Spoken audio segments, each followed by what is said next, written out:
Hello, this is Julian with Coffee Reviews, and today we'll be reviewing the Abel Salinas wash processed Ecuador from Say Coffee. And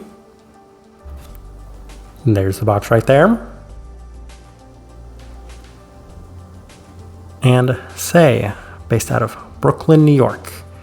And this makes back-to-back Abel Salinas reviews, having previously reviewed one from Counterculture.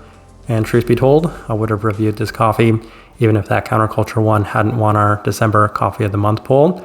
But I'm very glad that coffee did, as now it gives us an opportunity to discuss these coffees side by side. And I'm definitely looking forward to discussing this one, as this right here is day 39.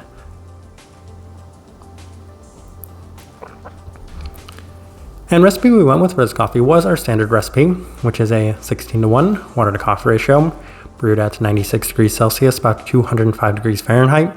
And I like this one best through the V60, which indicates a more medium fine grind roast profile for this coffee. So this one was definitely lighter than the one we'd reviewed from Counterculture, as Say definitely still roasts on the lighter side of the spectrum, though maybe not necessarily to the ultra light standards that they once used to roast at.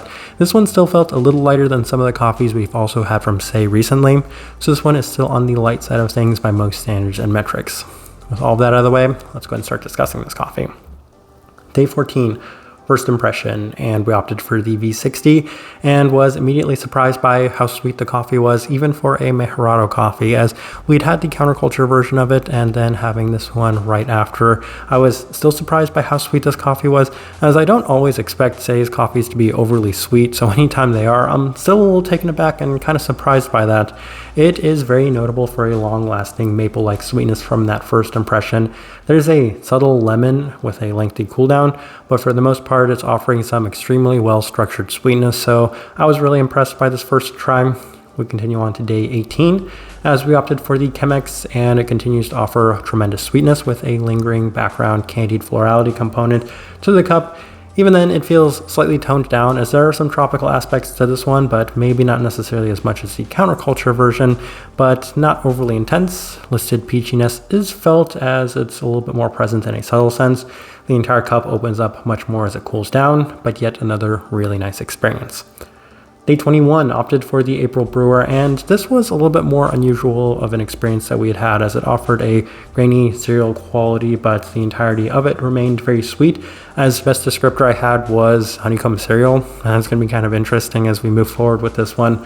But there's also a bit of lemon candy, though it's a little bit soft and not overly bright, while it lingers in a more candied sense. Day 24, back through the V60 with higher temperatures and a more fine grind, basically the Say recipe that we have, and it was the best it had been up to this point, as there's a little bit more of the strong sweetness, as its intensity is skewing a little bit more in the candied and fruit direction, with the honeycomb-like cereal sweetness also present. It's got a strong citrus as well as peachy quality to it, sweet right off of brew and throughout, so another excellent day of this coffee. Day 27 through the Chemex with the same adjustments, and it's a slight bit more faint relative to some of the previous days, but it is still reminiscent of that honeycomb-like cereal. And as you can kind of see and pick up, that's the first thing I was taking away from this coffee, as the first thing I'd mentioned on day 14, well, one of the things I'd mentioned was that sort of maple-like sweetness, but as it kind of transitioned, it felt a little bit more in line with what I could best describe as being honeycomb cereal. And once again, it's present here on this day. There's a slightly more delicate sense to the entirety of the cup, as there's a bit more citrus as well as peachiness throughout the entirety of it. A little bit more tame in general, though still a very nice coffee. Day 30, back through the V60 with the higher extraction adjustments we had made, and it remains extremely sweet with the honeycomb cereal-like sweetness to it and intensity, with the florality also still being in a honeyed sense. Slight tropicality in a citric sense, as well as a peachy stone fruit yet again. Lingering brown candy sweetness, another nice day.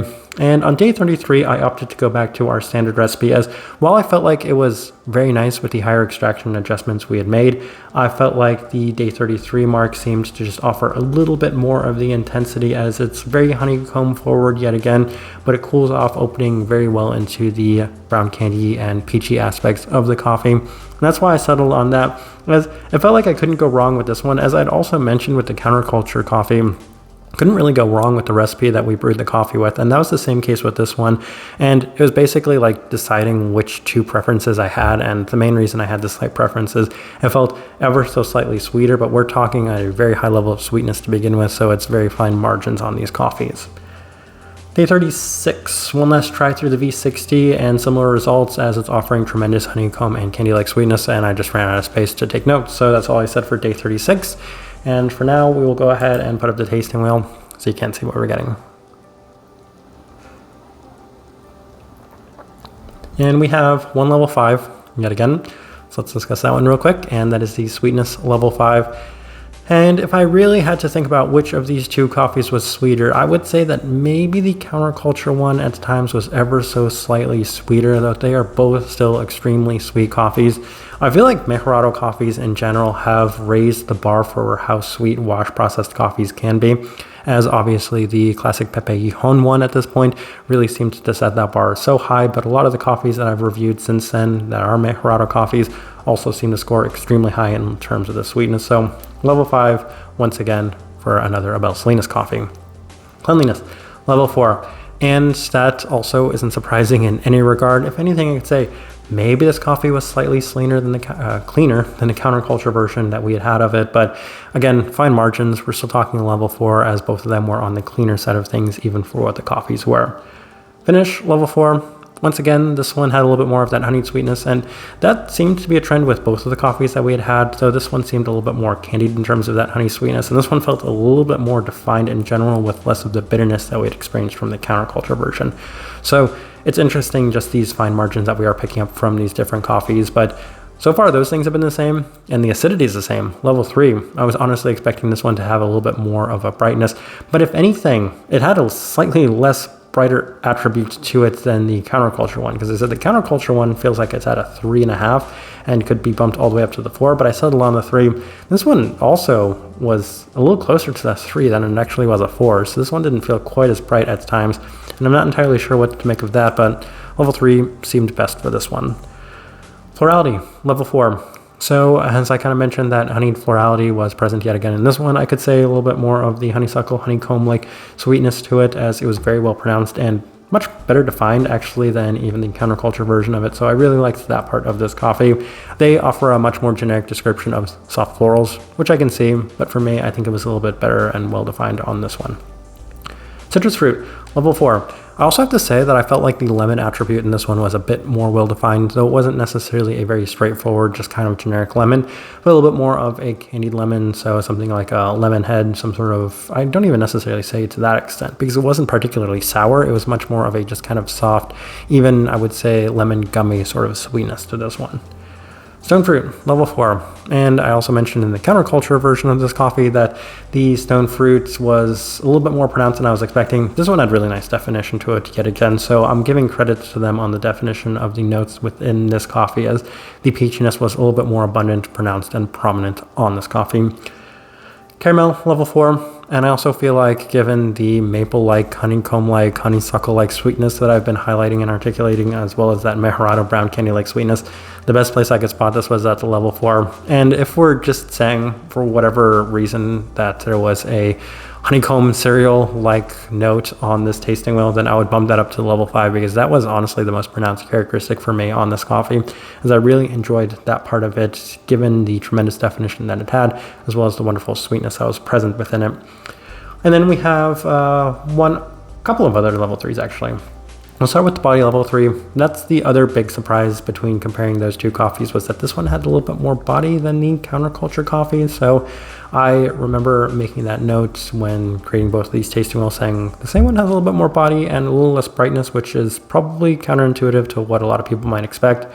Berry fruit, level 3, and I had mentioned that the other one had maybe a little bit more definition to the, we'll say, tropical berry aspect, but this one right here, maybe not necessarily to that same extent, so there's a slight bit of that tropical berry also present within this coffee. And then, honestly, I don't think that there's anything else worth discussing in this tasting wheel. I do think it's a pretty good representation of what I was getting from this coffee.